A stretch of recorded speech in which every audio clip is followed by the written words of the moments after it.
மாற்றத்திற்கான மக்களின் மாநாடு மிகப்பெரிய வெற்றிகரமாக முடிந்தகையோடு பல பேர் வேட்பாளர் அறிவிப்பை பார்த்த பிறகு தனிப்பட்ட செய்திகளில், வாட்ஸ்அப்களில், அலைபேசி வாயிலாக, அப்புறம் கமெண்ட்களில், அப்புறம் ஊடகத்தில் கூடிய சில நண்பர்கள் எல்லோருமே ஏன் நீங்கள் போட்டி போடலை, ஏன் அண்ணன் சீமானவர்கள் உங்கள் பெயர் அறிவிக்கலை, நீங்கள் கேட்கலையா, அண்ணன் கொடுக்கலையா அப்படிங்கிற பல்வேறு கேள்விகளை கேட்டிருந்தாங்க. நாம் தமிழர் கட்சியை பொறுத்தளவில் வேட்பாளர் விருப்ப மனு இப்படிலாம் வாங்குறதே கிடையாது.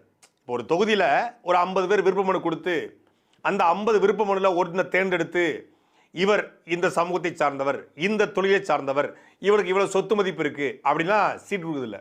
இதனை இவன் செய்வான் என்றாய்ந்து அதனை அவன்கண் விடல் என்ற அடிப்படையில் நாம் தமிழர் கட்சி இந்த தொகுதியில் இவரை நிறுத்தினால் சரியாக இருக்கும் என்று தலைமை முடிவெடுக்கும். ஒரு குழு வச்சிருப்பாங்க.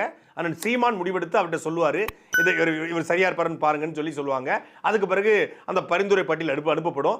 அந்த அடிப்படையில் தான் நாம் தமிழர் கட்சி வேட்பாளர்களை தேர்ந்தெடுக்குது. கிட்டத்தட்ட ஓராண்டுக்கு முன்பிருந்தே 2026 சட்டமன்ற தேர்தலுக்கான வேட்பாளர்களை அண்ணன் சீமான் தெரிவு செய்ய ஆரம்பிச்சிட்டாரு.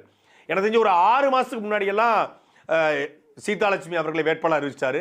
தம்பி இடுமானம் கார்த்திகெல்லாம் 4 மாதத்துக்கு முன்னாடி வேட்பாளர் அறிவிச்சிட்டாங்க.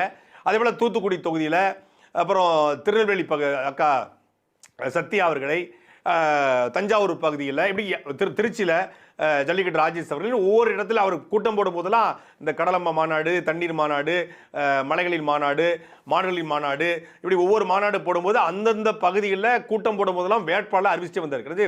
போன வருஷம், அதாவது நாடாளுமன்ற தேர்தல் முடிந்த கையோடு அதற்கு பிறகு வேட்பாளர் அறிவிப்பு தொடர்ச்சியாக நடந்து கொண்டே இருந்தது.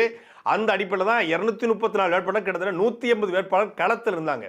ஒரு 50-60 வேட்பாளர்கள் மட்டும்தான் புதிதாக அறிவிக்க வேண்டிய தேவை இருந்தது. அதையும் பிப்ரவரி 21 திருச்சி நடைபெற்ற அந்த மாநாட்டில் மொத்தமாக அறிவிச்சிட்டாங்க.